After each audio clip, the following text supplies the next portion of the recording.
La méditation, c'est partout, dans tout l'espace, sans limite. Parce que la conscience est sans limite. Donc, entre ici et à l'extérieur, il n'y a pas de frontière. Parce que la méditation n'a pas de frontière. Et c'est comme ça qu'on arrive, en fait, à changer notre intérieur en vivant à l'extérieur. Eh bien, c'est pareil. C'est que la méditation nous aide à lâcher ce qui n'est pas utile. C'est quand l'extérieur est agité, on veut éteindre l'agitation de l'extérieur. C'est notre fonctionnement qui est comme ça. Mais si on reconnaît qu'on n'arrivera jamais à maîtriser l'extérieur, parce que l'extérieur, ce n'est pas nous, sauf si on s'identifie à l'extérieur. Parce que quand on s'occupe des autres, on arrive à mieux se comprendre. Et c'est comme ça qu'on arrive à lâcher. Mais sachez que quand vous lâchez, ça libère de l'espace.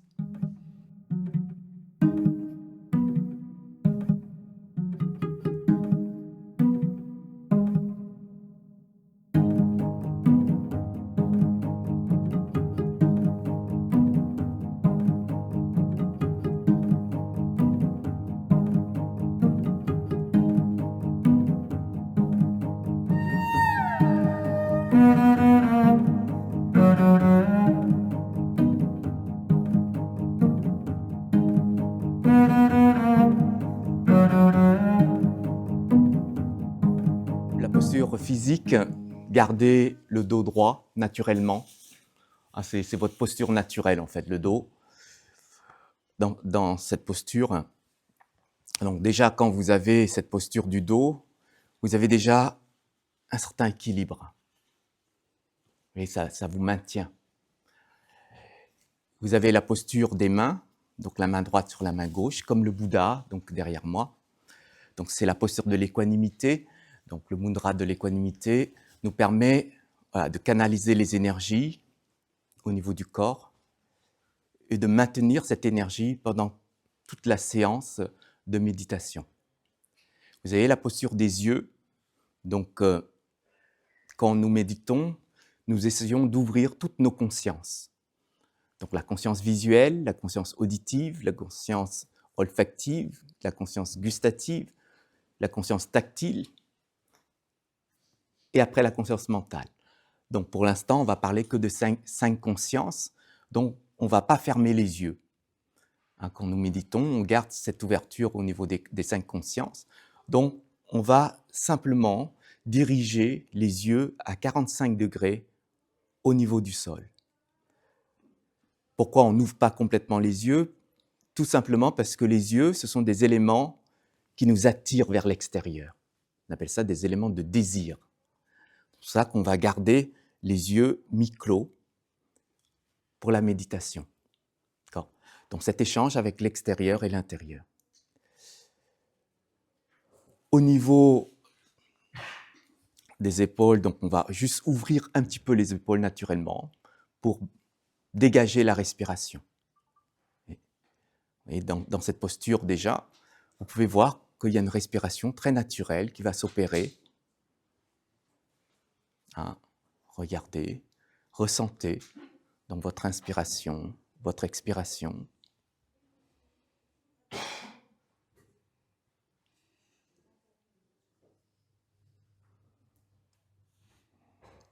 Tout ce que vos sens vont recevoir, donc que ce soit des images, que ce soit des mouvements, que ce soit des sons, que ce soit des odeurs, que ce soit des goûts, bien vous considérez ces éléments comme des nuages qui viennent vers vous, que vous allez les accueillir, vous allez les accepter et les laisser partir. Il n'y a pas de réaction face à ça. C'est comme un courant de vent, un courant d'air qui passe. Donc vous allez juste accueillir ce courant, accepter ce courant intérieurement et laisser passer ce courant. Il n'y a pas de nom, d'étiquette, de qualification sur ces types de phénomènes. D'accord? Ne dites pas c'est une musique, telle image, telle photo. Donc il n'y a pas d'étiquette. Donc vous laissez ces phénomènes arriver vers vous sans les attraper, sans les garder. Donc les laisser vraiment passer.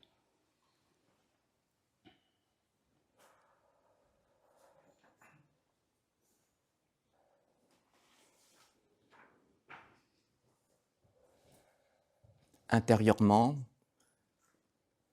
vous verrez qu'il y a des courants de pensée, de réflexion, de perception, de sensations agréables, voire désagréables, qui vont se manifester. L'extérieur peut déclencher l'intérieur. Donc vous avez des courants extérieurs avec ces éléments qui va passer à l'intérieur de vous. Donc ça peut déclencher d'autres courants intérieurs, tels que des émotions, tels que des sensations. Donc vous considérez ces éléments intérieurs comme des nuages que la conscience, votre conscience mentale, va accueillir, accepter et laisser passer. Donc, sans réagir, sans mettre d'étiquette, juste observer.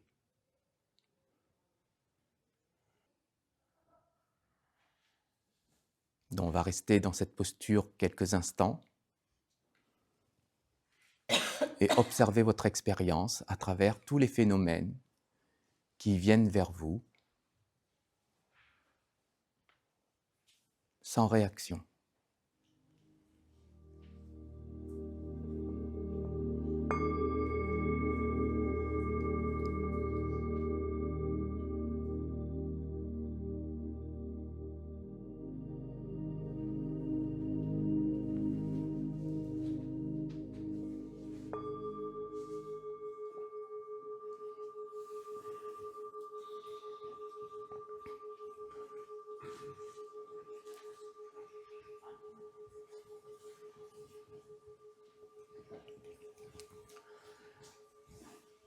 Est-ce que ça va? Est-ce qu'il y a des choses qui vous ont perturbé pendant cette petite séance? Le bruit. Le bruit. Alors, comme nous avons des sens et comme nous avons des consciences de sens et qui sont ouvertes lorsque nous méditons, forcément, on peut reconnaître à ce moment-là quel sens chez nous est le plus sensible, dans le sens où ces sens-là nous perturbent. En fait, ce sont les sens qui nous perturbent. Ce sont nos schémas de sens qui nous perturbent. Mais ce n'est pas l'élément, l'objet de ces sens-là. Vous voyez, le bruit, c'est un objet de sens. De toute manière, quand on pense que le bruit nous perturbe et qu'on ne peut rien faire, qu'est-ce qu'on fait? On ferme ce sens. On va se boucher les oreilles. Comme ça, on pourra méditer sans aucun bruit. C'est comme ça qu'on va rechercher des lieux, des espaces pour pouvoir méditer, parce que autour de nous, c'est ce qu'on veut, le calme. Or, est-ce que ça, c'est la méditation? Une méditation, ce n'est pas une recherche extérieure, une recherche d'un cadre, de conditions extérieures. Une méditation, il n'y a pas de recherche, d'une part. On reçoit tout ce qu'on nous donne. Est-ce que quand on vous donne des choses, il y a des choses que vous n'acceptez pas? Pourtant, quand on vous donne, ces personnes sont très généreuses. Pourquoi pas préserver la générosité des autres? Mais l'élément qu'on nous donne n'est pas en accord à ce qu'on veut, ce qu'on désire. C'est pour ça que ce désaccord provoque chez nous cette posture de déséquilibre. On peut se voir, je suis déséquilibré parce que je suis en désaccord. On peut se voir comme ça pour dire là, je reste dans la méditation, même si je ne suis pas d'accord sur le bruit.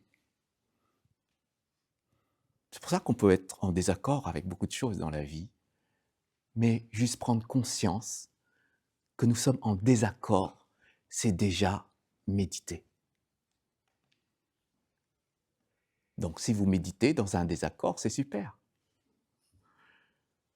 Donc il n'y a pas à ce moment-là de perturbation. Chacun de nous est sensible au niveau du bruit, au niveau des apparences, au niveau des odeurs, au niveau des goûts. Qui vous demande d'aiguiser ces schémas chez vous? Qui vous demande de vous attacher à des choses, des éléments qui vous perturbent? C'est vous. Donc, c'est à vous de changer chez vous et pas changer chez les autres. Donc, quand vous méditez, vous voyez tout ça. Et je pense que quand on arrive à voir tout ça, eh bien, on se comprend mieux. Mais ça montre aussi qu'on n'a pas forcément une attitude juste quand nous méditons. Et donc c'est intéressant hein, pour nous de reconnaître ça. Ça, c'est une vraie valeur, une vraie richesse de compréhension. Comment nous fonctionnons. Peut-être d'autres personnes diront « mais t'es trop compliqué ». Peut-être. Mais cette forme de complication, lorsque je la regarde correctement, m'aide à me comprendre. Donc, la méditation est utile à ce moment-là pour moi. Mais c'est quand vous méditez et que c'est utile qu'à des périodes pour vous, ce n'est pas vraiment de la méditation. Quand nous méditons, ça doit être utile partout, face à toute situation. Donc, je pense qu'il faut peut-être reconnaître ça chez nous, c'est-à-dire identifier ce qui est sensible chez nous quand nous méditons. Vous voyez, quand vous êtes à l'extérieur, il y a des choses qui sont sensibles pour vous. Une situation, une relation, une phrase, un mot. Même quand vous dormez et vous n'arrivez pas à dormir, vous allez dire, c'est à cause de mon mental qui me parle sans arrêt. Et ce n'est pas à cause de l'environnement. Parce que si c'est à cause de notre mental, à ce moment-là, il faut reconnaître que le mental, il fonctionne comme ça et qu'on ne peut pas l'arrêter. Vous pouvez arrêter un mental qui court sans arrêt? Ce n'est pas possible. Il y a juste à reconnaître qu'il court sans arrêt. Si vous reconnaissez qu'il court sans arrêt, vous dites, c'est pas moi. Parce que moi, je ne cours pas sans arrêt. Parce que là, je veux dormir. Donc, si ce n'est pas à vous, vous devez lâcher. Et apprendre à méditer, c'est apprendre aussi à reconnaître et à lâcher. Comme un nuage qui vous traverse.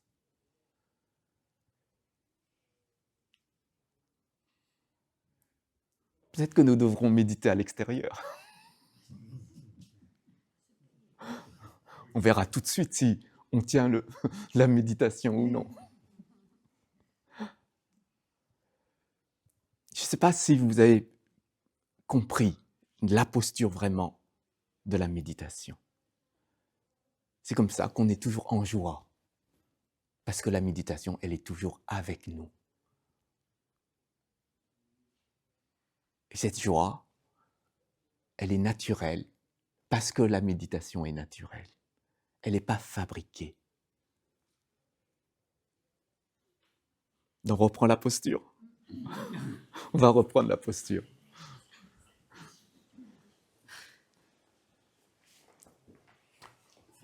Donc maintenant qu'il n'y a plus de bruit et qu'il n'y a plus d'agitation autour de nous, je pense qu'on pourra méditer dans une forme de cadre qu'on appelle la concentration. Et on va prendre la concentration comme une posture juste. Donc il faut un objet qui soit juste aussi pour qu'on puisse poser le cadre de notre concentration. La posture la plus juste de notre vie, c'est notre respiration. Donc on va poser ce cadre et poser notre concentration sur notre respiration, tout simplement. Si parfois votre conscience s'envole ailleurs, ce n'est pas grave. Reconnaissez que votre conscience est partie ailleurs. Et là, elle reviendra instantanément. Vous voyez? Donc reconnaissez simplement. Et la conscience revient instantanément. Et après, vous pourrez poser votre concentration à nouveau sur votre respiration. Donc ce n'est pas faire un forcing de concentration, ni résister à cette concentration fixe, figée, tendue. Laissez simplement cette nature de concentration se poser. Et faites revenir, s'il le faut, à des moments. D'accord. Donc, on reprend la posture. C'est la posture que je vous ai expliquée tout à l'heure. Et quand vous êtes prêt, vous méditez.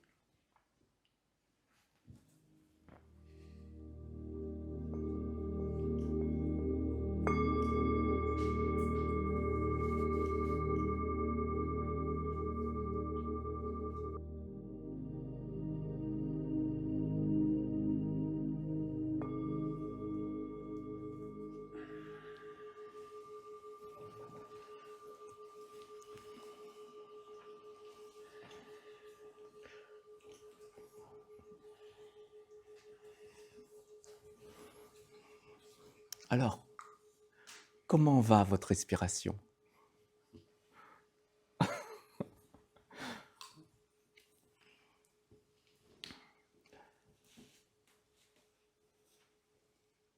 Alors, vous avez pu maintenir cette concentration tout le long ?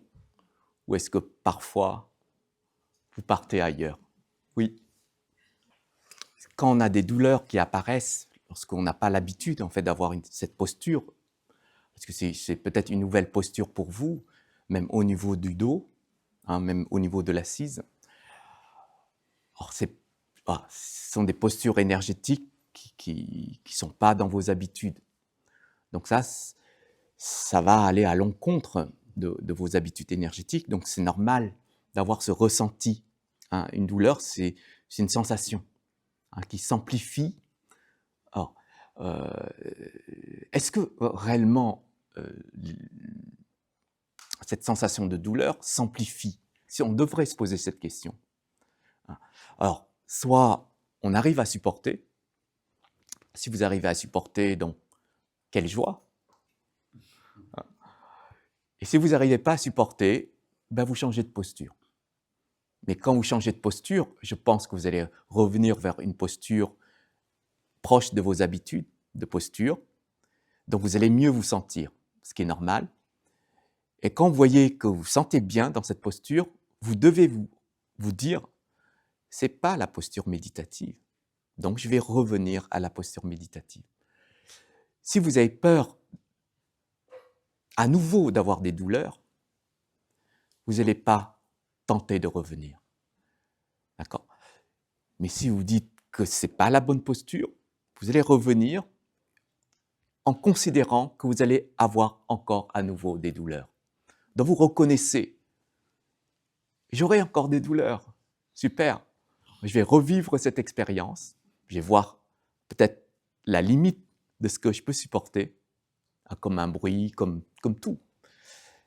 Et je vais identifier exactement, ce n'est pas au niveau timing, au niveau du temps, de la durée, mais au niveau sensation. Vous allez vivre ça, méditer sur ça. Méditer, ça ne veut pas dire faire une fixation sur la douleur. C'est juste dire, j'ai cette sensation de douleur. Et alors, je vais reméditer sur ma respiration. Vous verrez que la douleur, elle ne va pas s'amplifier. Elle s'amplifie parce qu'on fixe. On fixe, on envoie de l'énergie. Quand vous envoyez de l'énergie, ça s'amplifie, ce qui est normal. Donc, vous dites juste c'est une sensation. Et vous lâchez. Et vous verrez que les choses qui sont insupportables avant, parce qu'on cherche la facilité plutôt, de dire quelle est ma limite à ce moment-là, bien vous verrez que vous allez mieux supporter. Donc tout devient logique à ce moment-là. Les choses sont complètement normales au niveau fonctionnement. Donc ce qui est normal est supportable. Donc vous serez en accord avec ce qui se passe. Les douleurs, la posture, vous serez complètement en accord. Mais respectez-vous. L'objectif, ce n'est pas de résister. C'est de vraiment vivre l'expérience naturellement sur ces phénomènes et voir ce que nos sens nous disent et ce que nos sens nous interdit. Donc, tout se passe bien. Donc, c'est comme ça qu'on progresse, c'est comme ça qu'on évolue dans la pratique. La méditation, c'est très subtil des fois, très vicieuse aussi, mais ça fait partie de l'expérience.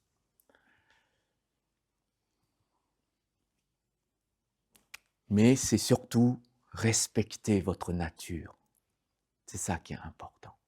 C'est reconnaître ce respect-là quand vous méditez. L'objectif, ce n'est pas ici, mais c'est partout. La méditation, c'est partout, dans tout l'espace, sans limite. Parce que la conscience est sans limite. Donc la méditation deviendra sans limite.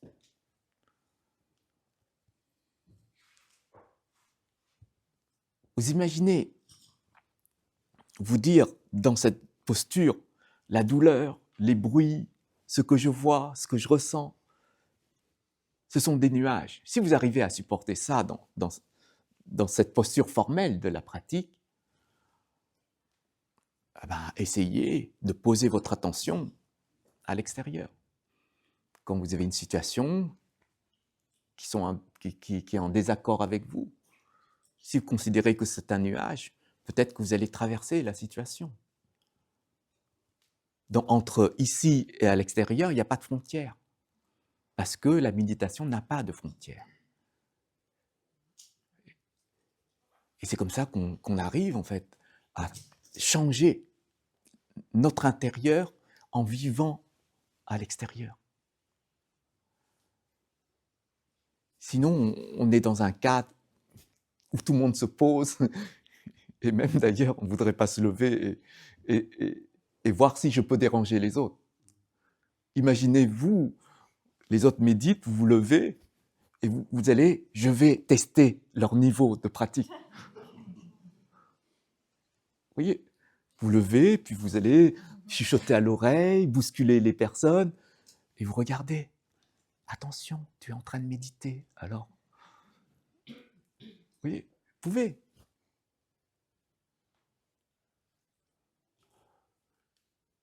Parce que ça fait partie intégrante de notre nature. Et rien d'autre, il n'y a pas de limite. Tout devient méditation. Les bonnes choses, les mauvaises choses, tout type d'expérience se transforme en méditation.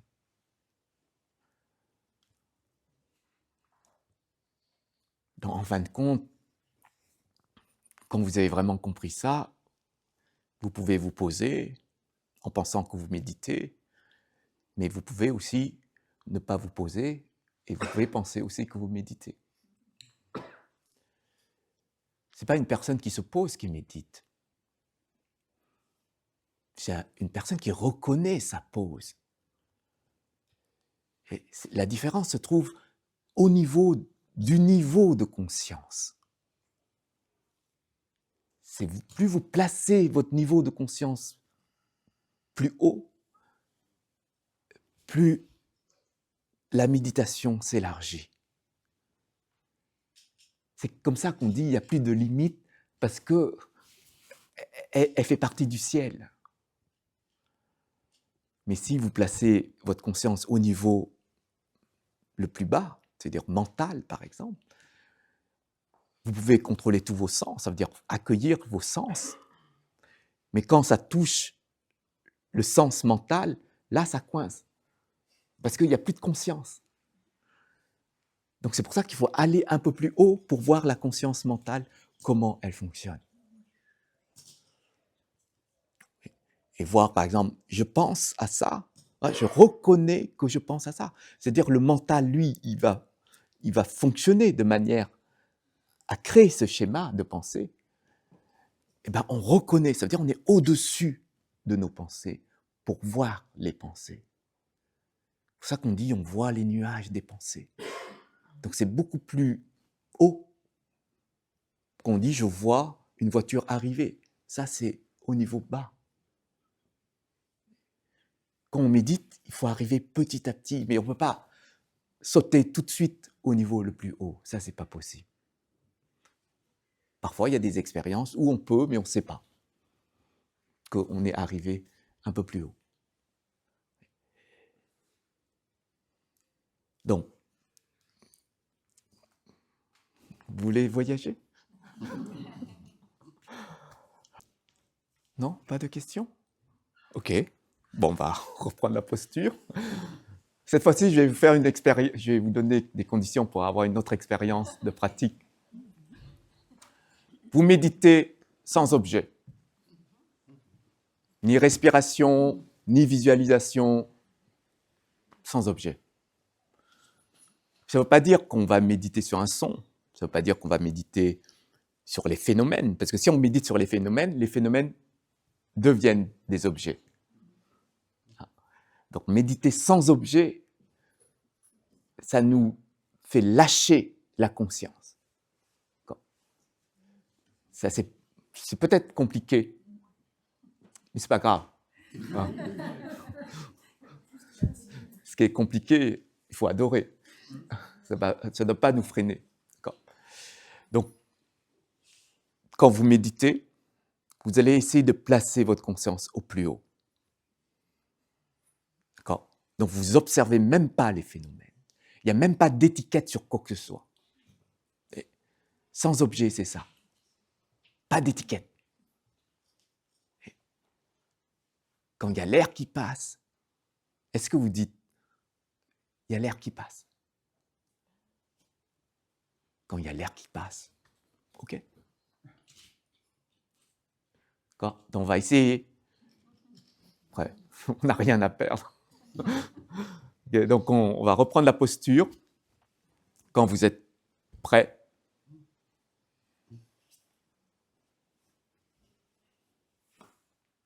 vous ne méditez pas.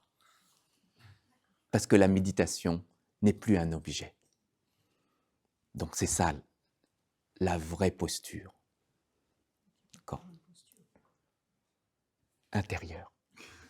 La posture intérieure. D'accord ? Pas de méditation. Celui qui médite, c'est qui ne médite pas. Ne vous inquiétez pas, on ne va pas devenir fou. Ne vous inquiétez pas.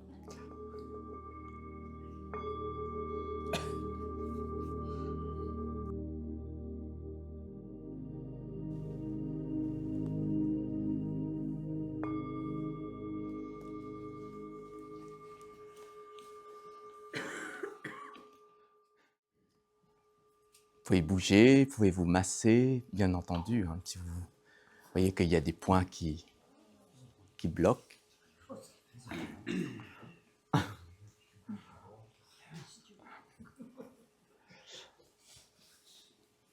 Ça va? Nous devons, oui, peut-être que ce n'est pas un devoir, mais si nous méditons de cette manière, vous verrez la vie autrement. Vraiment autrement. Parce qu'il n'y a pas d'étiquette à mettre sur quoi que ce soit, sur les situations, sur les conditions, sur les expériences. Il n'y a pas d'étiquette. Comme il n'y a pas d'étiquette, il n'y a pas de réaction.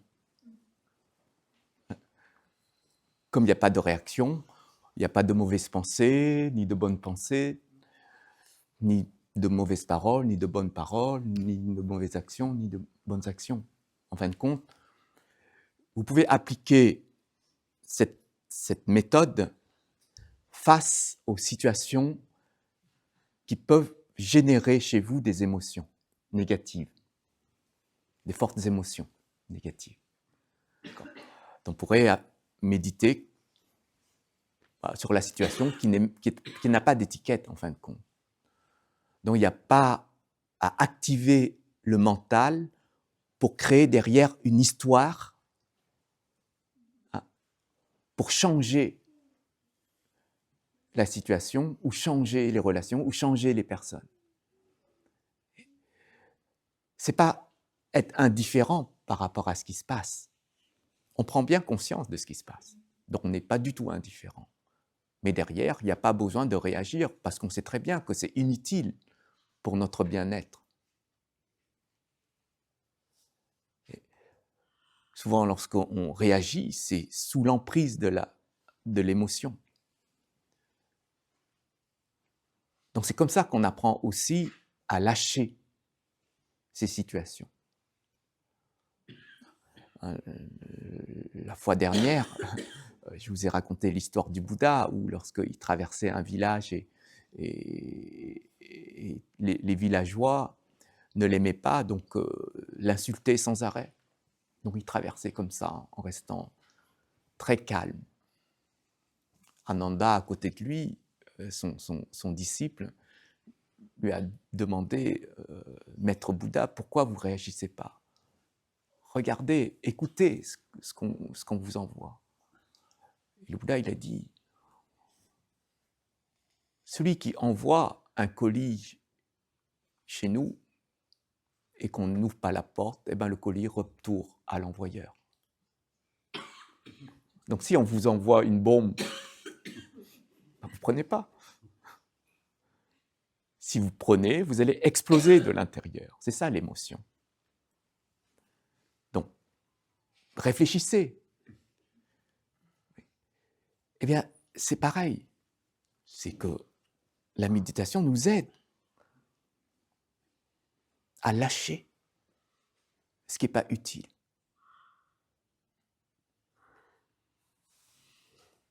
Et je pense qu'on reçoit beaucoup de bombes dans notre vie. Vers ces situations, ces conditions qui nous froissent, qui nous perturbent.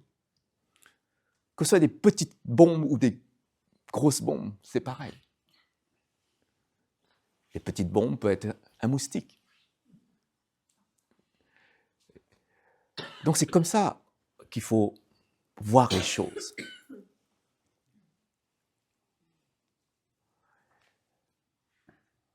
Je pense qu'on a besoin, nous, d'avancer intérieurement.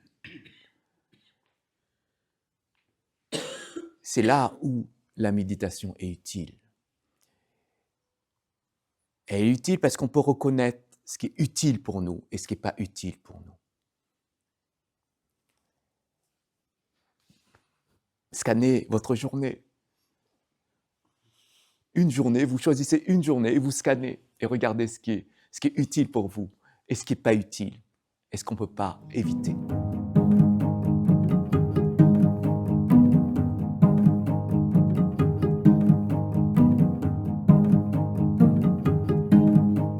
Quand on pratique vraiment la méditation, les moments où on sait que ça ne sert pas à grand-chose de répondre.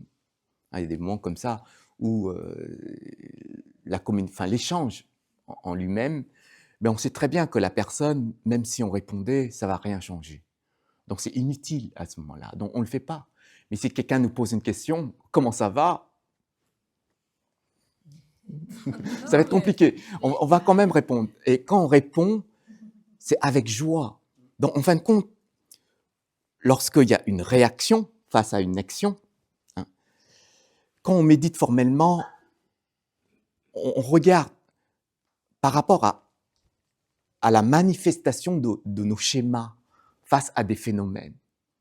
En fait, la méditation nous aide à voir ça. Donc, quand on se pose, par exemple, l'expérience d'un bruit, l'expérience de, je ne sais pas, peut-être qu'il fait un peu frais, peut-être ceux qui sont à côté voilà, des portes derrière, il y a un peu de froid.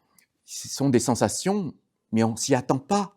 Et donc, quand nous méditons, il y a ces sensations-là. Donc, c'est ça qu'on va découvrir. Mais quand on va dans la vie de tous les jours, on ne peut pas rester comme une pierre. Parce que intérieurement, on peut être une pierre, mais extérieurement, on ne peut pas être une pierre. Extérieurement, il faut être adaptable, comme l'eau qui s'adapte, comme l'eau qui va parler et qui va s'adapter à son environnement. Donc nous, on utilise cette eau pour l'extérieur.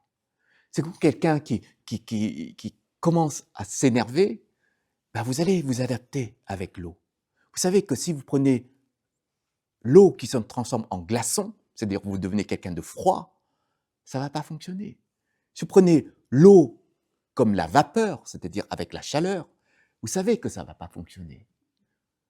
Vous devez prendre une eau beaucoup plus calme, beaucoup adaptée à la température, en fait, de la personne pour rendre les choses beaucoup plus équilibrées.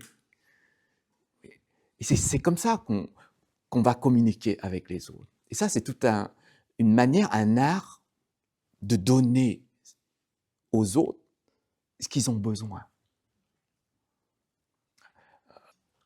On nous demande comment on s'appelle, c'est pas pour nous.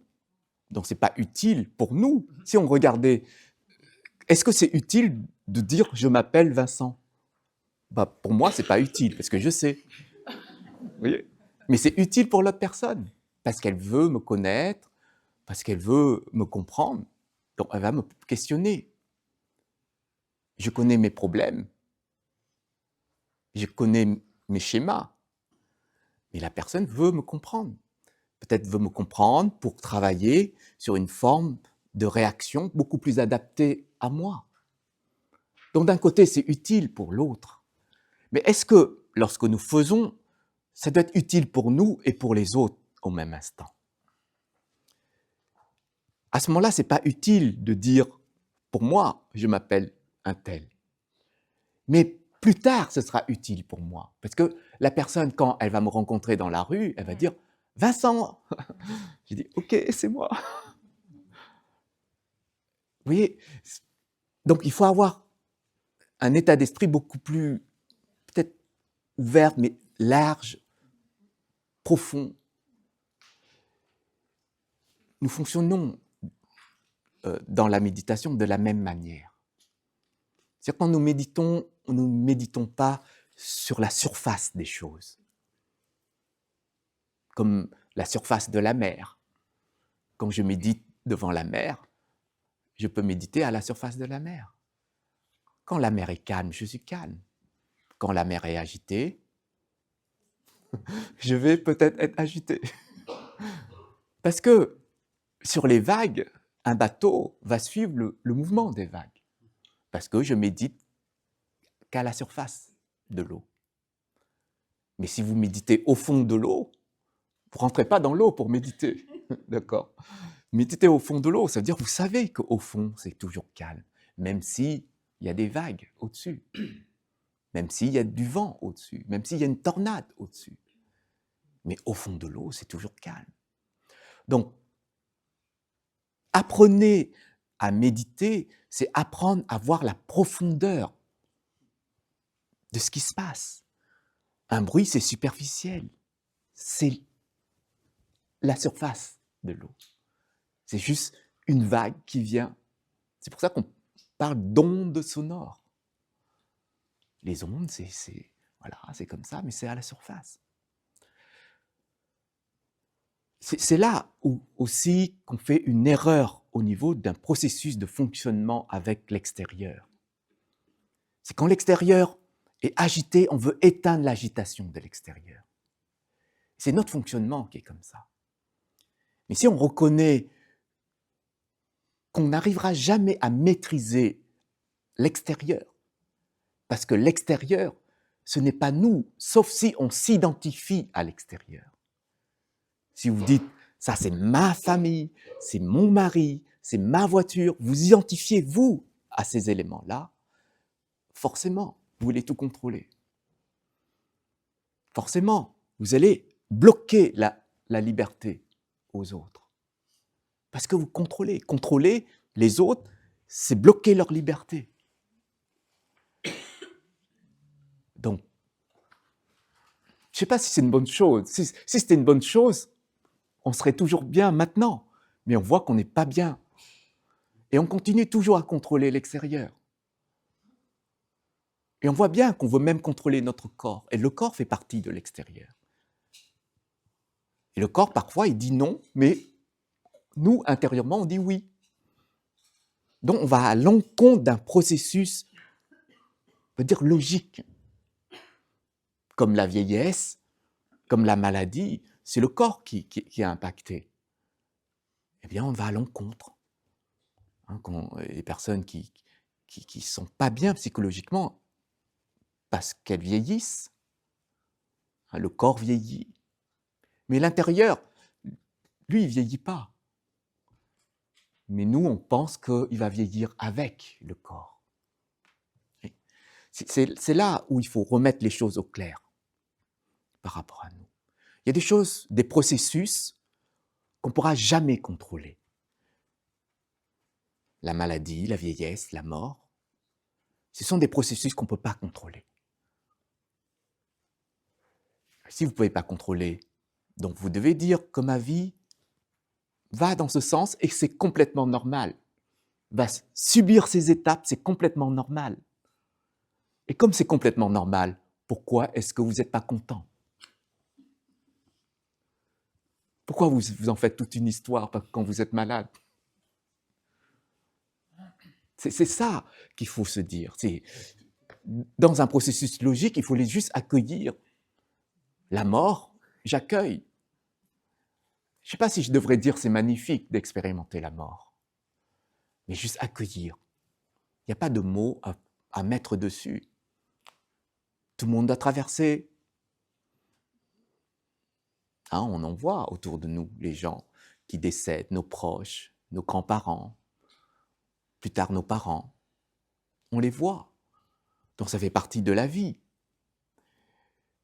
Et pourquoi on n'accepte pas? Parce qu'il y a un schéma à l'intérieur qui dit non, je suis attaché, je ne veux pas que vous partiez. Mais c'est de l'intérieur qu'il faut régler. Mais ce n'est pas à l'extérieur qu'il faut modifier.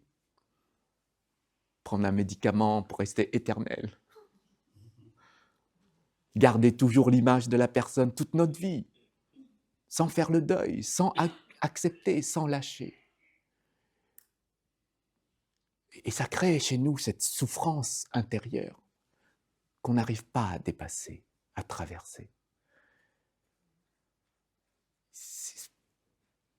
C'est un vrai travail.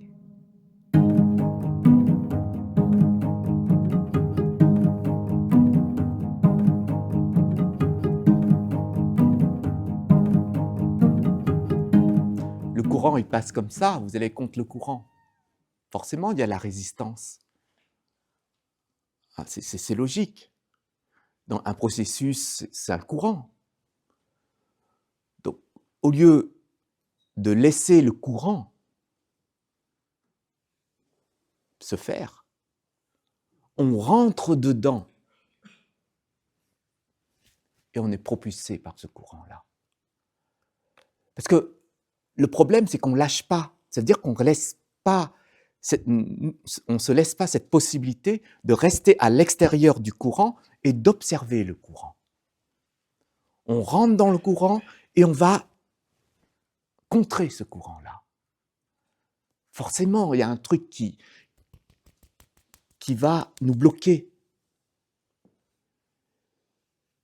Mais parfois, on pense que en allant à contresens, on va réussir à ne pas vieillir, à ne plus être malade.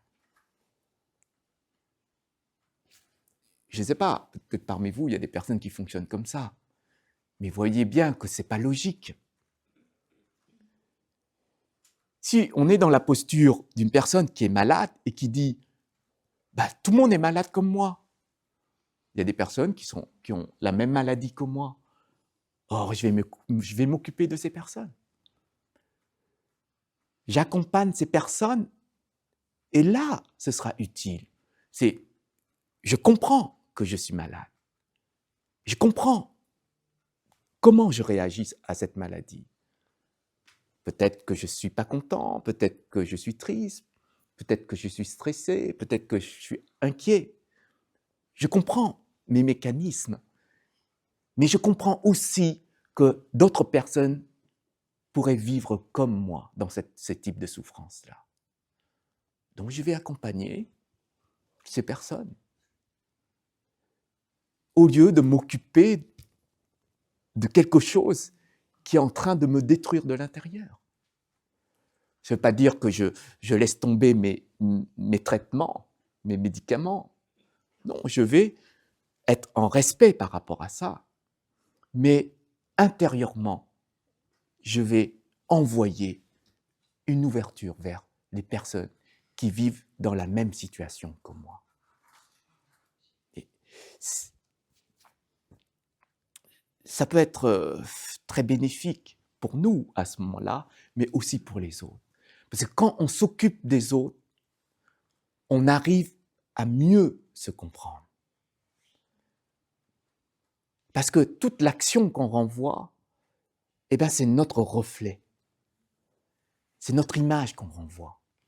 C'est notre manière de fonctionner, notre manière de dire qu'on renvoie aux autres lorsqu'on va s'occuper des autres. Et la manière de consoler, d'aider physiquement une personne. C'est parce que c'est notre schéma, peut-être de bienveillance, peut-être de compassion, peut-être d'amour pour les autres. Et c'est ça qu'on donne. C'est pas pour fuir notre maladie. Alors, faites attention, des fois, on est malade, mais en faisant ça, on ne veut plus revoir, on ne veut plus regarder notre maladie. Des fois, c'est comme ça.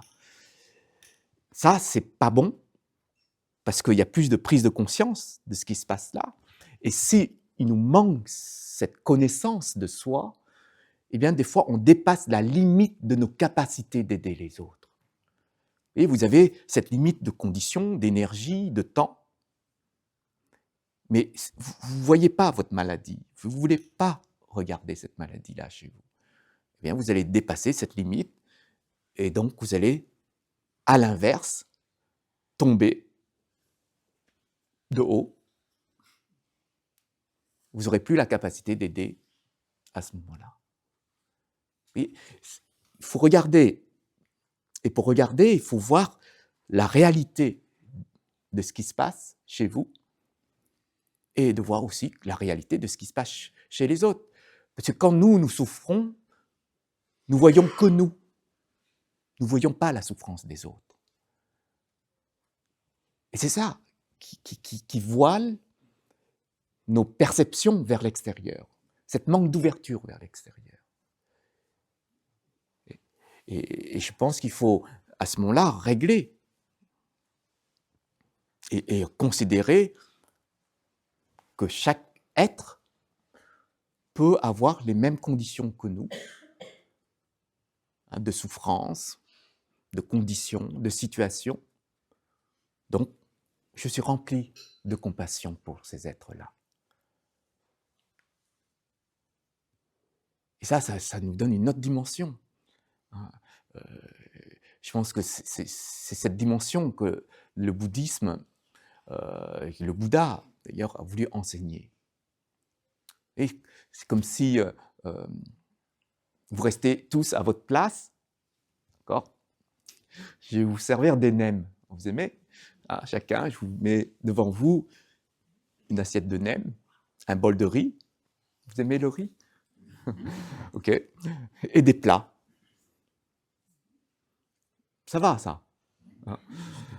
Sauf que je vais donner à chacun de vous des baguettes de 2 mètres. Ça va, ça aussi, non? Je vais vous demander de manger.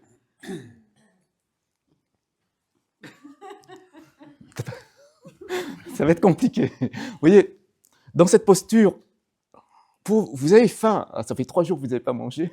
Là, vous vraiment mangez avec les baguettes. C'est compliqué.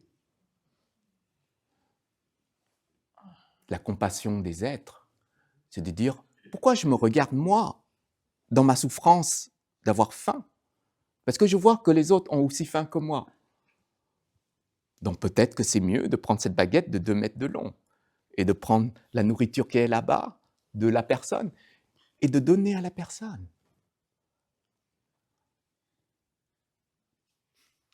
Donc j'ai un peu modifié l'histoire, parce que cette histoire, elle est racontée dans les mondes célestes, avec les êtres des mondes des enfers. Mais bon, c'est pas grave. On est aussi tous ensemble ici, on peut faire cette expérience-là.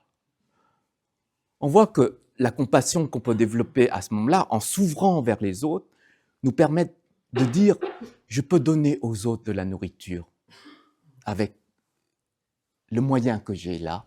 Et les autres peuvent aussi, à leur tour, voir comment je fais et dire, c'est la bonne manière de faire.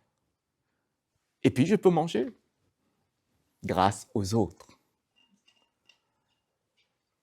Mais c'est une manière, mais c'est parce qu'il y a cette ouverture, il y a dire, j'arrête de penser qu'à moi, à mon ego.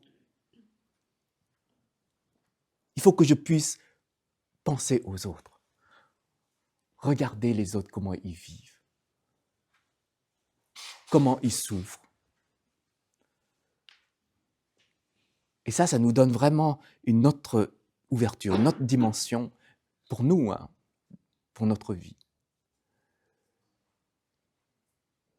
La semaine dernière, je vous ai parlé sur le lâcher-prise, la notion de lâcher-prise. Je vous ai expliqué que le lâcher-prise se fait de l'intérieur, c'est-à-dire pas de l'extérieur. De l'extérieur, c'est abandonner, fuir, mais ce n'est pas du lâcher-prise. Donc, intérieurement. Quand nous abandonnons ou nous fuyons extérieurement, c'est souvent lié à une souffrance.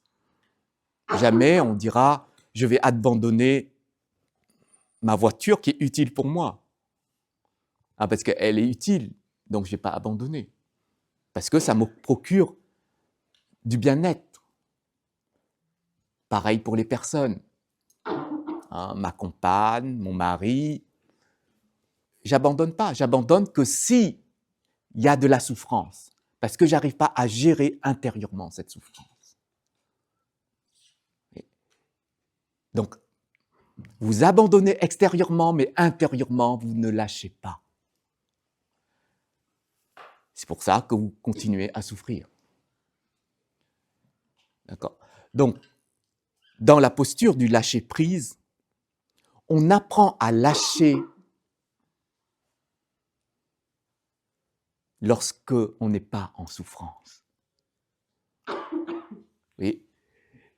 Extérieurement, si on utilise le mot de lâcher-prise, c'est qu'on doit lâcher en étant heureux,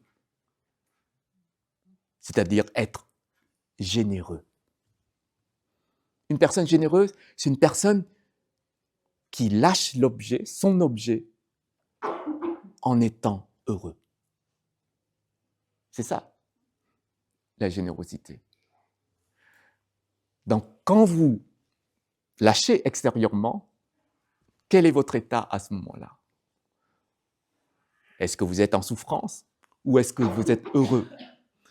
C'est pas je lâche et je serai heureux après.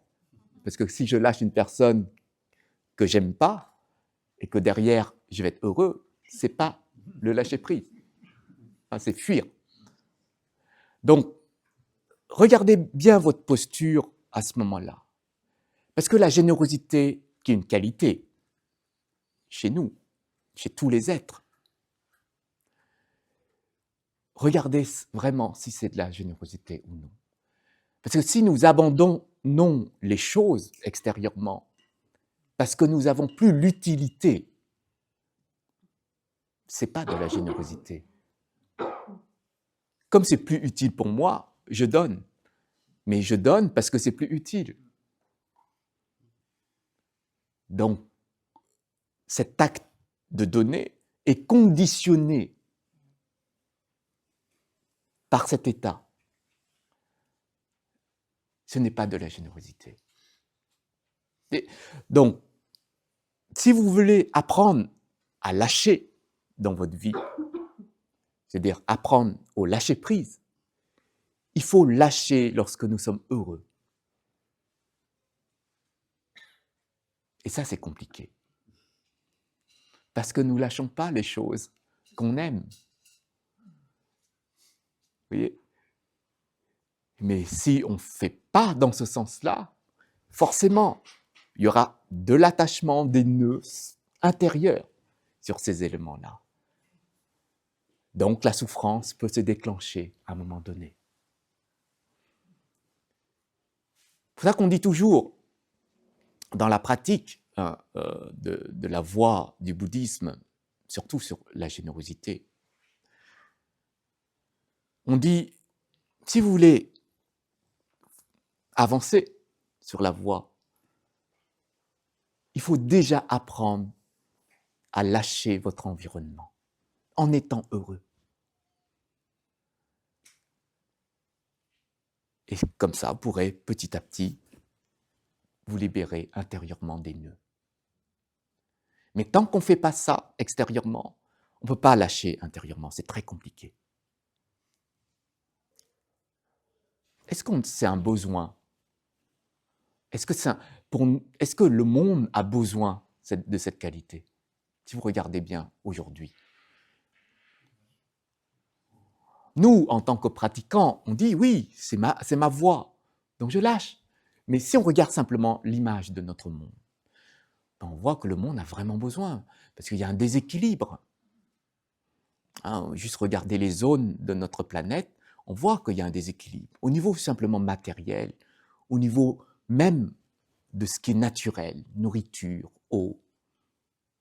Je ne parle même pas de richesse ou de technologie. Je parle simplement de ce qui est vital. On voit qu'il y a un déséquilibre. Juste ça, on pourrait se poser des questions.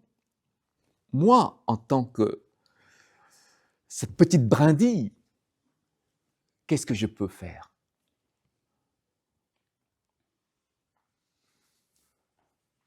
À mon niveau. Il y avait comme ça c'est pas un disciple, c'est une personne qui venait écouter un enseignement du Bouddha sur la générosité, qui a dit au Bouddha, parlez de générosité, mais moi c'est impossible. Je suis pauvre, j'ai rien, je peux rien donner aux autres. C'est impossible. Je pense qu'on peut avoir cette réflexion, ce type de réaction dans notre vie. J'ai pas beaucoup d'argent, j'ai de quoi juste manger. Pourquoi il se dire ça ? Et le Bouddha a répondu à cette personne, dit non, vous pouvez toujours donner. Et je vais vous enseigner 7 choses que vous pouvez donner aux autres, tout le temps. La première chose, c'est votre sourire. C'est la première chose. Donc, si vous perdez votre sourire, vous avez perdu cette chose-là. Donc, vous voyez, sourire 24 heures sur 24 et 7 jours sur 7, c'est compliqué. Donc, cette chose-là, vous voyez que vous le perdez. Et donc, vous ne pourrez pas donner aux autres. Ça, c'est la première chose. Et la chose la plus naturelle qu'on a, c'est notre sourire. Donc si on pas travailler dessus, mais dire, il faut que je puisse traverser les événements et toujours traverser avec sourire.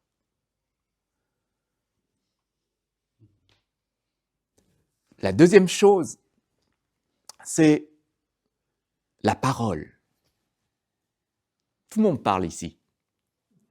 Tout le monde utilise un langage, des mots, des phrases. Est-ce que ça vous arrive d'utiliser simplement ces éléments-là liés à la parole et de faire perdre un sourire devant vous? Ça vous arrive? À juste parler comme ça, et l'autre en face, il a perdu son sourire. Oui, quand vous êtes énervé, quand vous êtes dans l'émotion, vous parlez, la manière dont vous parlez, les mots que vous utilisez, vous volez le sourire des autres. Et quand vous avez volé le sourire des autres, vous retrouvez votre sourire. Parce que c'est votre objectif. Il m'a fait du mal, je vais faire du mal. Et je suis content. Oui. Je ne sais pas si c'est une bonne chose de voler le sourire des autres.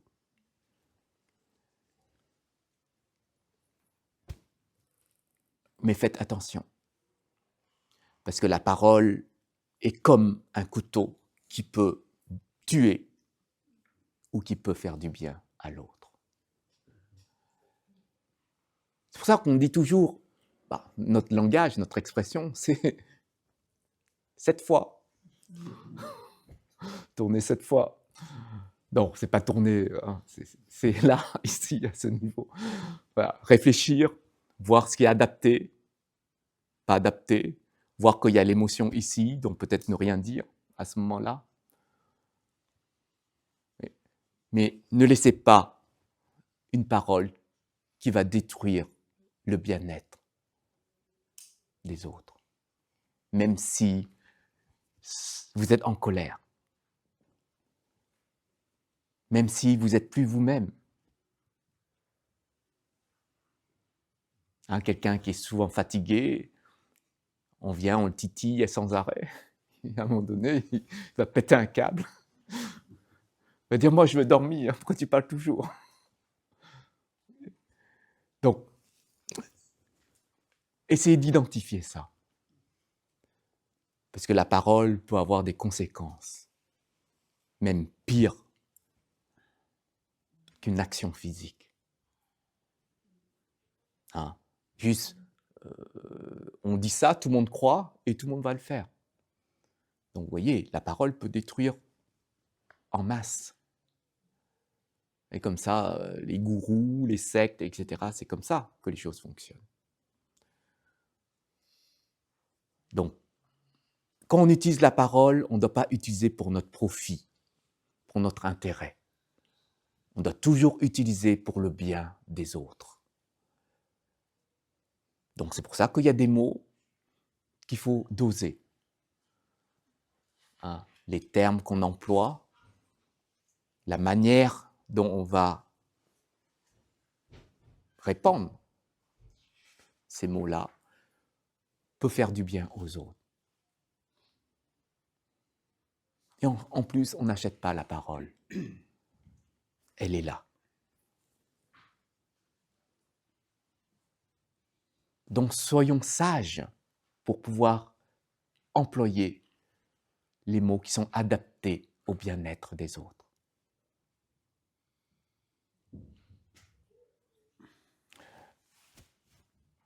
Et s'entraîner. Reconnaître, s'entraîner. Je pense que c'est la meilleure façon, en fait, de pouvoir changer. Il faut s'écouter et voir. Et c'est toujours cette ouverture vers l'autre. Donc ça, c'est le deuxième point. Le troisième point, c'est par rapport à notre perception, c'est-à-dire nos yeux. Alors, qu'est-ce que ça veut dire? Ça veut dire, tout simplement, lorsqu'on voit les choses, il faut voir les choses de manière juste. les choses où on pourra comprendre justement comment on peut donner du bien-être aux autres. Vous voyez, une personne qui est en colère, comment vous voyez la personne? En colère ou en souffrance? Donc c'est voir. Une personne qui est en colère contre vous, si vous voyez comme un Bouddha, il n'y a pas de problème.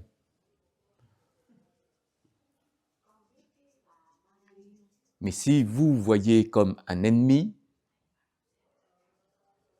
ça va vous causer un problème. Donc, les yeux sont importants par rapport à l'image qu'ils renvoient.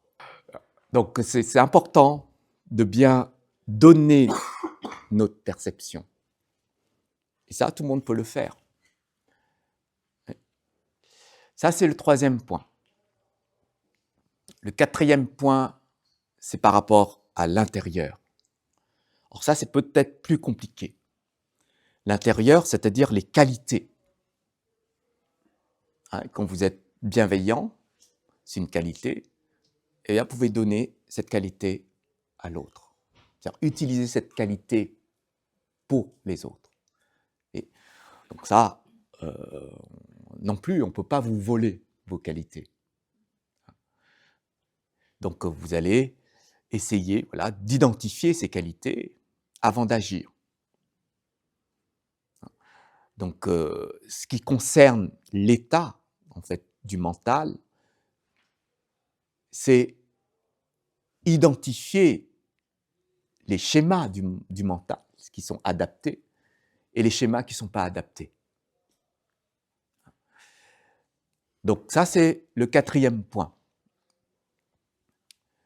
Le cinquième point concerne tout simplement la posture physique.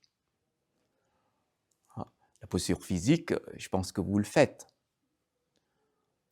Quand vous voyez une personne qui porte des choses lourdes, par exemple, vous devez aller dans le sens aider la personne. Donc ça, c'est donner notre physique, notre énergie physique pour aider les personnes. Comme les personnes âgées, par exemple. On peut offrir notre physique pour ces personnes-là. Parfois, on le fait avec un profit derrière. Je vais aider, je sais qu'il y a un retour. Je sais qu'un jour, si j'ai besoin d'aide, j'appelle la personne, puis elle va m'aider. Donc, il y a un profit. Ça veut dire qu'intérieurement, on n'utilise pas de qualité pour aider la personne physiquement. Si on utilisait les qualités, eh bien, on pourrait utiliser l'amour, la bienveillance pour pouvoir aider l'autre. Donc, il faut quand même faire un retour sur soi pour voir quelle qualité j'ai ici pour pouvoir aider la personne. Donc, le physique, c'est plus facile, on pourrait dire, dans un sens, au niveau de la générosité. Mais encore une fois, surveiller l'état intérieur à ce moment-là. Oui. Le sixième point concerne notre posture dans la société. Si vous avez, ça c'est un exemple, mais juste pour vous expliquer ce sixième point, vous avez une promo. J'espère qu'il y a des personnes qui ont des promos pour la nouvelle année. Vous avez une promo dans une entreprise. Vous êtes content d'avoir une promo? Donc, si vous êtes content, c'est une joie intérieure. Mais si vous voulez pratiquer réellement la générosité, quand vous êtes dans cette posture, vous pourrez dire à votre collègue qui n'a pas de promo, prends ma place. C'est compliqué. Mais non, ça ne marche pas. Mais bon, si ça pouvait marcher, ça pourrait, dans un certain sens, ça pourrait. Si vous êtes le patron d'une société, vous pourrez dire, employé, prends mon poste. Pourrait. Mais c'est une forme de générosité. Bon, ça c'est un peu compliqué, parce qu'on est dans un système de fonctionnement, mais dans la vie, hein, je sais pas, vous montez ici, vous voyez une personne qui arrive, il n'y a plus de place, vous dites, vous pouvez prendre ma place, je vais aller ailleurs. Vous voyez, vous pouvez le faire, c'est une forme de générosité. Alors peut-être un peu plus compliqué dans les salles de concert. Vous ne pouvez pas céder, vous avez acheté une place, vous êtes devant la scène, et puis une personne très loin vous demande. Si vous êtes généreux, vous pouvez prendre ma place. Ou bien dans un restaurant. Alors, il y a plein d'exemples comme ça. Vous avez une bonne place, un bon plat, vous pouvez dire à votre voisin, on change. Ce que tu as pris, c'est pas grave, prends le mien. Donc c'est une posture qu'on peut avoir dans la vie, dans la société, sans être riche, matériellement. Et cette posture de générosité nous ouvre à d'autres conditions de pratique. C'est la voie, entre guillemets, aussi d'un bodhisattva. Il est comme ça. Il dit les autres avant moi. C'est dans ce sens-là. Donc, ça, c'est la posture qu'on peut utiliser pour la générosité. Et le dernier point concerne tout simplement l'emplacement, c'est-à-dire un lieu de protection. Alors, il y en a, ils ont 4 maisons, 5 voitures, 10 chambres. Alors, ils pourraient dire, il y a des sans-abri, il y a des personnes qui sont à l'extérieur, j'ai beaucoup d'espace, j'ai beaucoup de moyens, eh bien, je vais leur prêter. Oui. Voire même donner, si on a la capacité de donner. Donner une voiture. Oui. Donc, je pense que c'est compliqué, peut-être à notre niveau, parce qu'on fonctionne selon ce que le système nous a conditionné. Enfin, notre système, on est dedans. Et donc, on a aussi une éducation du système intérieurement. Mais n'oubliez pas, plus vous avez d'objets, d'éléments, et que plus vous identifiez à ces éléments-là, moins vous aurez de possibilités de lâcher prise. Ce qui est logique. Donc, si vous n'apprenez pas le lâcher prise, vous allez continuer à souffrir à cause de ces liens, à cause de ces attachements-là. Donc, si on veut commencer, il faudrait commencer petit à petit. Tout d'abord sur les objets qui sont inutiles. Et pas dire, mais peut-être qu'un jour ce sera utile. Mais on ne peut pas vivre, on ne peut pas savoir, parce qu'on ne vit pas à ce moment-là, le peut-être. Donc quand, dans l'instant présent, vous voyez que c'est inutile, bye bye. Et si un jour vous avez besoin à nouveau, vous achetez un autre. Et vous voyez que ce n'est pas utile, bye bye. Et c'est comme ça qu'on arrive à lâcher. Mais sachez que quand vous lâchez, ça libère de l'espace. Donc, vous pouvez avoir une nouvelle chose. Quand j'ai plus mon mari, un nouveau mari.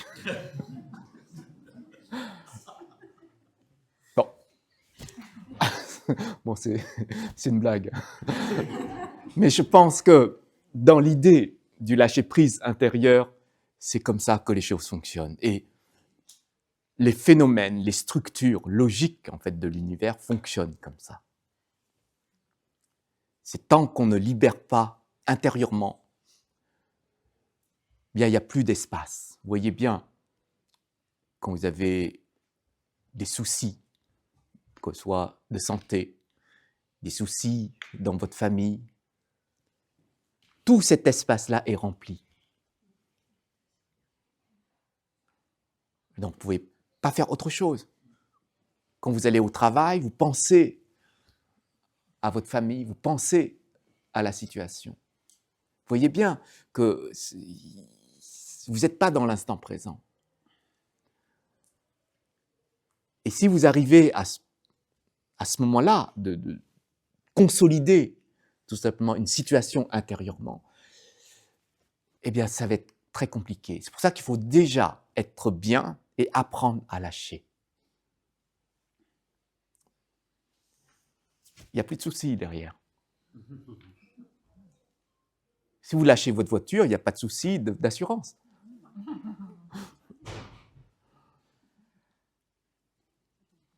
Parce que c'est pas utile pour vous.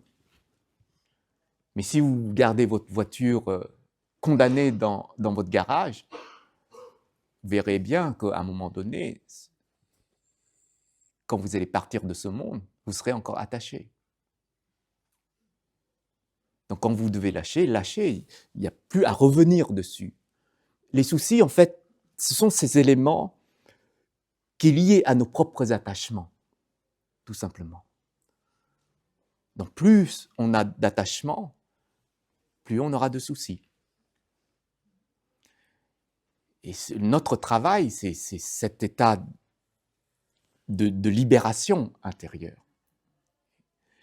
Quand je parle de générosité, c'est une libération, mais une libération non pas liée à une souffrance. C'est une libération liée à une joie. Tandis que le lâcher-prise, c'est une libération liée à une souffrance, à un nœud intérieur. Et c'est la différence. Et je pense que le Bouddha, lorsqu'il a enseigné cette qualité de générosité, c'est pas pour apprendre au lâcher-prise, c'est pas pour amener au lâcher-prise, mais c'est pour se dire, quand je vais partir d'ici, tout doit rester ici. Donc si j'ai lâché, il n'y a pas de souffrance. En plus, quand je donne aux autres, et quand je vois que les autres sont heureux, eh bien, moi-même, je suis heureux. Et quand on prend la notion, en fait, de générosité, c'est que quand je donne, ce n'est plus à moi dans cette notion de générosité. Mais on voit bien que quand on donne, on voudrait savoir où est-ce que ça va. Si vous me donnez votre téléphone, et tout de suite, vous êtes heureux de me donner votre téléphone, et moi, je prends votre téléphone et je donne à votre ennemi. Et vous dites, quand même, je lui ai donné mon téléphone, et il a donné à quelqu'un d'autre. Donc, on est encore attaché, même quand on le donne. Donc, c'est toute cette dimension-là qu'il faut cerner. Et quand vous donnez, si vous ne dites pas à votre voisin, vas-y, tiens, donne à lui. Du style, alors j'ai vu ça, les jours où il y a des événements ici, les gens viennent pour assister à l'événement, participer à l'événement, mais il y a d'autres qui disent oh, « mais c'est trop tôt, on ne va pas se réveiller à 8 heures. Alors, si tu y vas, bah, je te donne un billet et tu vas mettre dans la boîte d'offrande pour moi. » Vous voyez ? Est-ce que c'est la même dimension au niveau de la qualité de générosité ? Quand on vous passe un billet et vous allez mettre pour la personne ici, c'est une générosité entre guillemets indirecte. Qu'est-ce que la personne a gagné ? Elle a quand même cette intention de donner au temple, mais voilà, donc c'est une forme de bonne action pour le temple. Mais qu'est-ce qu'elle a perdu ? C'est le veto, c'est pas une perte, ça. Qu'est-ce qu'elle a perdu ? Elle a perdu beaucoup de choses. Monter les escaliers, c'est faire l'effort de faire cette bonne action. Venir, peut-être écouter une cloche. Quand on assiste à une des cérémonies ici, il y a tout ce cadre-là de cérémonie. Donc, écouter un discours, quelques mots, rencontrer des personnes, c'est toute une autre dimension. Et donc ça, c'est une perte. Donc c'est ce sens-là que le Bouddha a voulu expliquer aux êtres pour qu'ils puissent faire les choses correctement. Quand vous donnez, il faut que ce soit de A à Z, hein, dans ce sens-là. C'est-à-dire, quand vous donnez, quand c'est fini, l'action, c'est lâcher prise directement. On ne revient pas derrière. Et quand on le fait, eh bien, il y a une manière de le faire. Des fois, on le fait, on dit, bon, il me demande quelques pièces ou il me demande quelque chose. Bon, j'ai quelques pièces, je donne. Mais il n'y a pas ce sens intérieur, voilà, de bienveillance, d'amour vis-à-vis de ces personnes.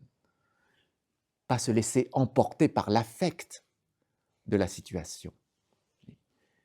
Et je pense que c'est toute une dimension qu'il faut réfléchir avant d'agir. Donc c'est une qualité qui est en lien aussi entre guillemets avec le lâcher-prise, parce qu'on apprend pour éviter plus tard de souffrir. Donc ça nous connecte aux autres et ça génère derrière, bien entendu, un cheminement karmique, parce que être généreux, ça génère des mérites derrière pour nous, pour nos pratiques, pour nos conditions de pratique, et des connexions karmiques avec les êtres, quand on donne quelque chose à ces êtres-là, que ce soit même un souhait. Vous pouvez positionner, faire une pratique de méditation, et tous les bienfaits de votre pratique, vous donnez aux autres. Donc ça fait partie de la tradition bouddhiste. Mais c'est aussi une forme de préparation à tout ça. On ne peut pas vivre que pour nous-mêmes. Et ça, vous avez bien vu, vous avez besoin des autres pour évoluer dans le monde. Alors, donc on ne peut pas se cramponner qu'à soi-même. Il faut aussi arriver à s'ouvrir aux autres et avoir cette possibilité, en fait, de faire ces types d'actions-là à travers cette qualité de générosité.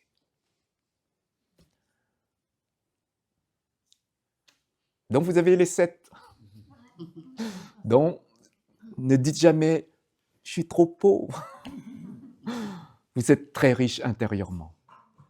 Donc donnez votre richesse intérieure dans un premier temps. Puis après vous verrez.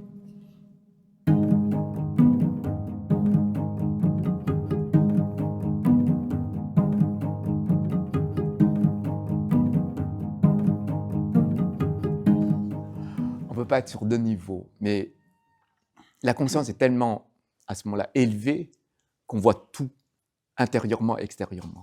Donc comme on voit l'intérieur, comment il fonctionne, la nature du lâcher-prise, je parle de la nature. Il y a le lâcher-prise dans le sens où on fait le travail, l'effort de lâcher, mais il y a cette nature, en fait, qui est pure intérieurement, à ce niveau de conscience, où l'intérieur, tout ce qui arrive, ça traverse. Donc on n'a pas besoin, à ce moment-là, de s'occuper, entre guillemets, de poser cette conscience pour surveiller notre intérieur. Mais tout l'échange qu'on a, comme on ne surveille pas l'intérieur et que les choses, en fait, sont pures, et bien, toutes les qualités naturelles de cette nature-là se reflètent. Comme ces qualités se reflètent, la souplesse se fait naturellement. C'est-à-dire, on ne perd pas de sens. C'est pour ça que le Bouddha disait, si vous développez si vous utilisez la compassion sans sagesse, vous transformez cette compassion en affect. Et donc, quand tout est ouvert ici, ça veut dire tellement vous êtes élevé au niveau conscience, vous voyez les choses sans limite. Comme quand vous êtes en haut d'une montagne, vous allez tout en haut, vous voyez sans limite. Autour de vous, il n'y a rien qui est caché derrière vous, ni autour de vous. Donc voyez ça, et ce sont les qualités qui sont là. Et vous n'utilisez même pas les qualités, parce que ce sont les qualités qui se manifestent et qui va parler, qui va échanger, qui va agir. Et ces qualités, c'est la souplesse. Les qualités s'adaptent partout parce que ces qualités n'ont pas de limite et ces qualités sont universelles. C'est pour ça qu'on dit tous les êtres sont universels. Ça veut dire que tous les êtres ont ces qualités. Alors, quand on regarde un être, on regarde ses qualités chez les êtres, même si elles n'apparaissent pas à ce moment-là, vu la posture, vu la réaction de la personne.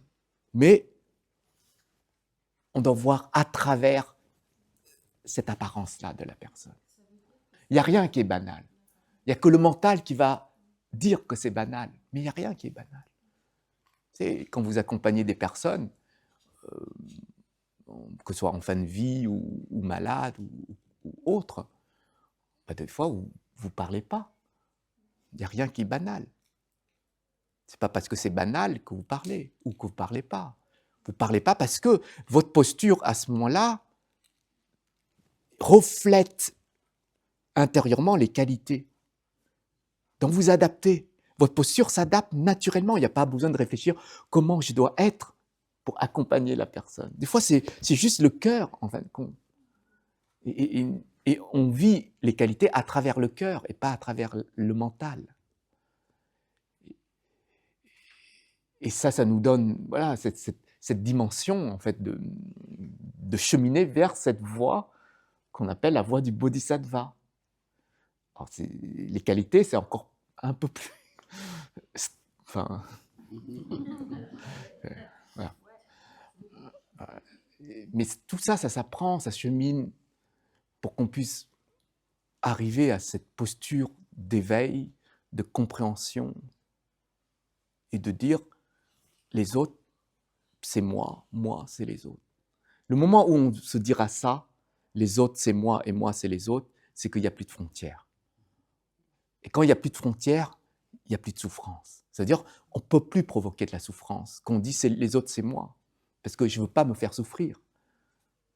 Donc je ne vais pas faire souffrir les autres.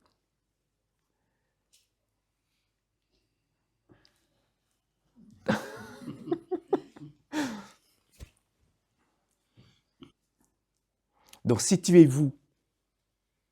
Hein, vraiment, il faut se situer par rapport à tout ça. On connaît comment on fonctionne, on sait. Je pense qu'il faut se situer. Dire que j'ai compris aujourd'hui, je sais maintenant ce que je dois débloquer, ce que je dois changer chez moi. C'est comme ça que le Bouddha, quand il a enseigné les 4 nobles vérités, la vérité sur la souffrance, c'est juste un constat, constater qu'on souffre, c'est ça. Quand on parle de dukkha, dukkha ça ne veut pas dire souffrance vraiment, ça veut dire insatisfaction, n'arrive pas à supporter. C'est dans ce sens-là. Donc on fait le constat, et après quand il est parti sur le deuxième niveau de vérité qui est l'origine de la souffrance, là on va méditer analytiquement. C'est-à-dire, on constate, je souffre, puis on va analyser pour trouver la cause. Vous voyez, donc il y a une méditation d'observation. Après, il y a une méditation analytique sur la cause. Et quand on arrive à identifier la bonne cause, eh bien, on passe à la 3e noble vérité, qui est sur la cessation de la souffrance. La cessation, en fait, de dukkha, qui est tout simplement liée à cette posture de constat à nouveau. Et donc, constater, et ça, c'est un constat de vérification. C'est-à-dire, on n'est pas encore sorti de la souffrance, mais on sait que la souffrance peut s'arrêter. D'accord ? C'est un constat, mais un constat sur une vérification, c'est-à-dire on va aller vérifier que la souffrance va s'arrêter. Et cette vérification nous projette à la quatrième noble vérité, qui est le chemin qui va mener à la cessation de la souffrance, qui est non plus un constat ni une méditation analytique, ni une analyse, mais une expérience. Et l'expérience va nous permettre de vérifier la fin de la souffrance. Et donc, on voit bien comment est structuré le bouddhisme. C'est pour ça qu'on a toujours ces 3 niveaux dans nos pratiques. C'est écoute, ça c'est le premier niveau, c'est-à-dire la transmission, l'écoute, la méditation, c'est-à-dire l'analyse, hein, par cette structure méditative, c'est-à-dire comprendre le processus, comment les choses fonctionnent, et puis la pratique, c'est-à-dire l'expérience. Donc, quand on est dans le bouddhisme, on a ces 3 niveaux, et je pense que la vie qu'on a à l'extérieur, si on fait correctement les choses, ce sera aussi basé sur ces 3 niveaux. Quand vous allez changer d'entreprise, vous allez écouter la personne qui a de l'expérience. Donc, c'est l'écoute. Vous ne devez pas exécuter, parce que si vous exécutez, vous êtes comme un robot. On vous programme et vous allez exécuter. Vous devez réfléchir sur ce que la personne vous enseigne. Vous allez avoir cette analyse de ce qui est dit, et après, vous allez travailler, c'est-à-dire expérimenter les choses. Et je pense que tout système est basé de cette manière. Il n'y a que nous qui cassent un système en croyant, voilà, en exécutant sans réfléchir. Et c'est pour ça que les choses, en fait, ne fonctionnent pas selon ce que nous, on veut. Et donc, il y a des désaccords qui se manifestent, qui s'accomplissent à ce moment-là. Et donc, on rentre en conflit. Et après, on accuse les autres. Et après, on veut modifier les autres.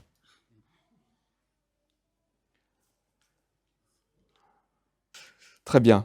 Si vous n'avez pas d'autres questions, on va finir par la dédicace, c'est-à-dire envoyer toutes les énergies de pratique, de mérite pour tous les êtres. Chúng sanh vô biên thệ nguyện độ phiền não vô tăng thệ nguyện đoạn pháp môn vô lượng thệ nguyện học Phật đạo vô thượng thệ nguyện thành. Nguyện đem công đức này hướng về khắp tất cả đệ tử và chúng sanh đều chọn thành Phật đạo. Je vous remercie. Je vous souhaite toutes les bonnes choses.